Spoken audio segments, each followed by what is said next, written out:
இன்று காலை தமிழ்நாடு திரையரங்கு உரிமையாளர் சங்கத்தின் அவசர செயற்குழு கூட்டம் நடைபெற்றது. அதன் தொடர்ச்சியாக இன்று பிலிம் சேம்பரில் தயாரிப்பாளர் சங்கத்தினுடைய தலைவர் திரு எஸ்ஏசி, இயக்குநர் சங்கத்தினுடைய செயலாளர் திரு அமீர் மற்றும் சேரன், பிலிம் சேம்பர் சார்பாக திரு ஆனந்தா சுரேஷ் மற்றும் அனைத்து செக்டாருடைய ஜாயிண்ட் மீட்டிங் நடந்தது. அதில் இப்போ தமிழ்நாடு கவர்மெண்ட் ப்ரப்போஸ் பண்ணியிருக்கக்கூடிய உத்தேச என்டர்டெயின்மெண்ட் டேக்ஸோட ஹைக் உத்தேச அது இன்னும் ப்ரப்போஸ் தான் பண்ணியிருக்காங்க. அதை கொஞ்சம் இல்லாமல் பண்ணி கொடுத்து கொஞ்சம் தேட்டர்களையும் தமிழ் ஃபிலிம் இண்டஸ்ட்ரியும் காப்பாற்றணும்னு மாண்புமிகு அம்மாவை கேட்டுக்கொள்கிறோம். அண்டு ஏற்கனவே அம்மா கவர்மெண்ட் இருந்தபோது ஒரு 2 வாரத்துக்கு ஃபஸ்ட்டு 2 வீக்ஸுக்கு அந்த தமிழ் ஃபிலிமுக்கு டிக்கெட் கட்டணத்தை கொஞ்சம் கூட வச்சுக்கலாம்னு ஆர்டர் கொடுத்துருந்தாங்க. அதை மறுபடியும் அவங்க என்ஃபோர்ஸ் பண்ணி கொடுப்பாங்கன்னு அம்மாவை ரிக்வஸ்ட் பண்ணி கேட்டுக்கிறோம்.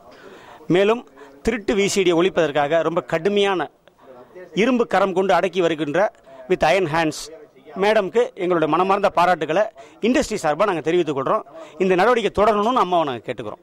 இன்று மாலை நடைபெற்ற தமிழ்நாடு தமிழ் திரைப்பட சங்கத்தினுடைய மாநில தலைவர் திரு சந்திரசேகர் அவர்களும்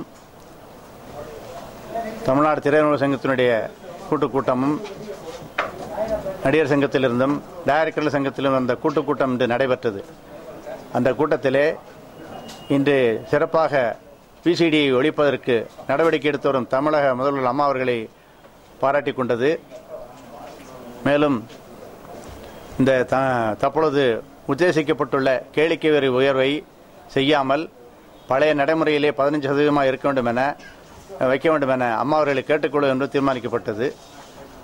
மேலும் தமிழ் திரைப்படங்கள் வெளியிட்ட பொழுது அதற்கு 2 வாரங்களுக்கு திரையரங்கு உரிமையாளர்களே கட்டணம் வைத்துக் கொள்ளலாம் என்று அம்மா அவர்களுடைய ஆட்சியிலே ஏற்கனவே அளித்தது போல தற்பொழுது திரைப்படங்கள் வெளியிட்ட முதல் 2 வாரங்களுக்கு நுழைவு கட்டணங்களை திரையரங்கு உரிமையாளர்களில் நிர்ணயித்துக் கொள்ள அனுமதிக்க வேண்டும் என அம்மா அவர்களை கேட்டுக்கொள்வது என்றும் அம்மா அவர்களை சந்திப்பதற்கு ஒரு நேரம் கேட்டு அவர்கள் அனுமதி அளிக்க வேண்டும் என கேட்டுக்கொள்வது என்று தீர்மானிக்கப்பட்டது.